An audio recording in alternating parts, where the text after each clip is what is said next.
नमस्कार, मी सागर जोशी. TV9 मराठीमध्ये आपलं स्वागत. आणि बातमीपत्रात घेणार आहोत गावखेड्यातील महत्त्वाच्या बातम्यांचा वेगवान आढावा. 36 जिल्हे 50 बातम्यांमधून. सोलापूरच्या मार्कडवाडी ग्रामस्थांचं मुंबईच्या आझाद मैदानामध्ये आंदोलन. बॅलेट पेपरवर निवडणुका घेण्याची मागणी. ईव्हीएम हटवा, देश वाचवा अशा घोषणा.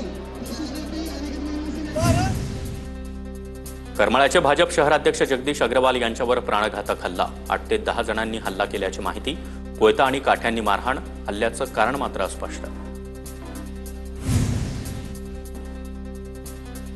शक्तीपीठ संघर्ष समितीची तातडीची कोल्हापुरात बैठक पार पडली. बैठकीमध्ये इंडिया आघाडीच्या प्रमुख पदाधिकाऱ्यांसह शक्तीपीठ विरोधी शेतकरी सहभागी. मुख्यमंत्र्यांना 50 ते 60 जणांनी दिलेलं समर्थन दिसलं, मात्र हजारो शेतकऱ्यांचा विरोध का दिसला नाही?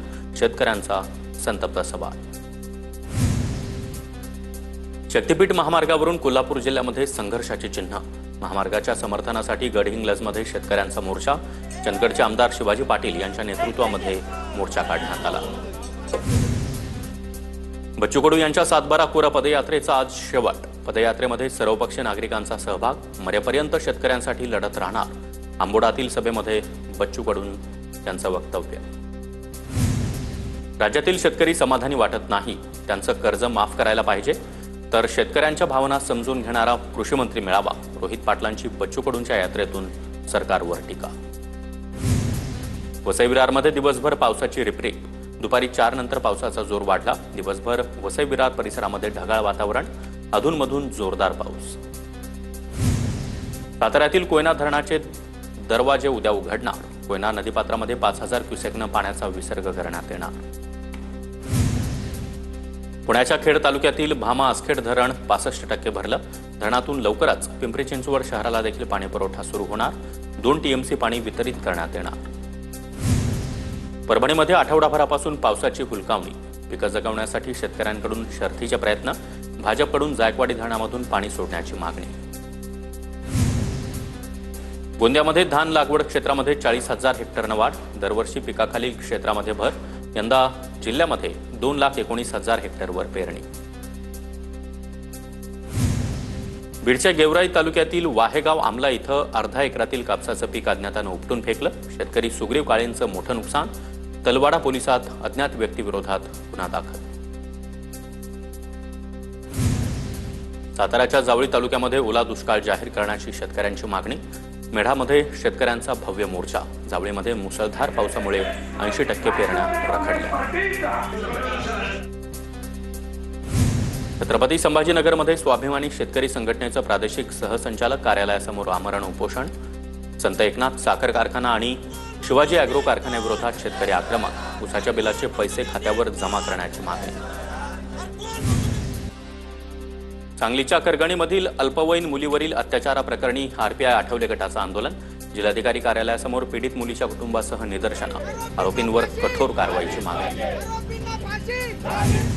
पुण्याच्या इंदापूरमध्ये प्रवीण गायकवाड यांच्या समर्थनार्थ घोषणाबाजी. काळं फासलेल्या घटनेचा बहुजन समाजानं निषेध नोंदवला. धाराशिवमध्ये देखील प्रवीण गायकवाड यांच्यावरील हल्ल्याच्या निषेधार्थ पुरोगामी संघटना आक्रमक. जिल्हाधिकाऱ्यांच्या दालनामध्ये घोषणाबाजी करत ही आंदोलन. हल्लेखोरांवर कठोर कारवाईची मागणी.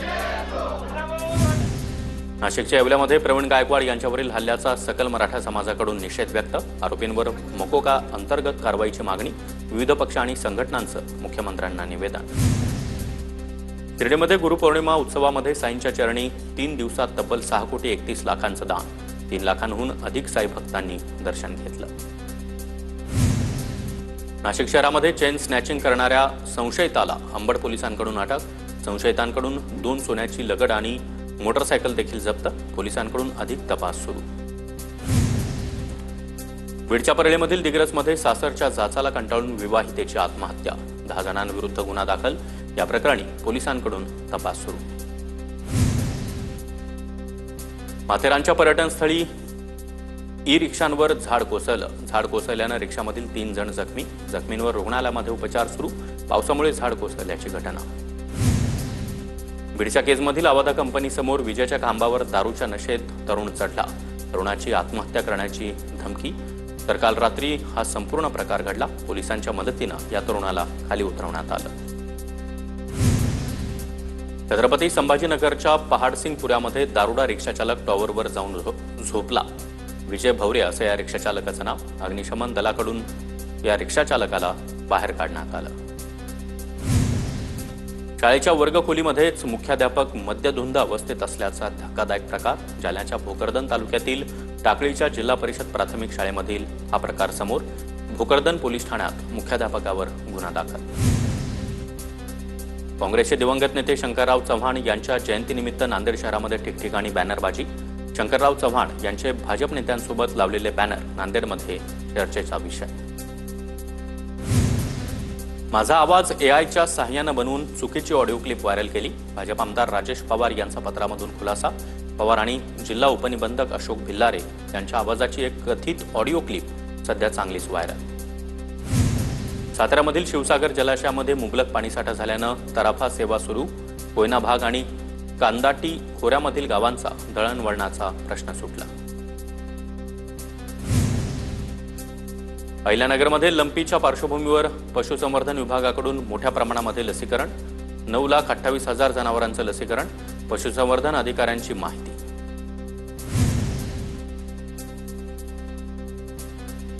सातारा जिल्ह्याचे नामकरण राजधानी सातारा असं करावं. शिंदेंच्या शिवसेनेचे जिल्हाप्रमुख रणजितसिंह भोसले यांची पालकमंत्री शंभूराज देसाई यांच्याकडे मागणी.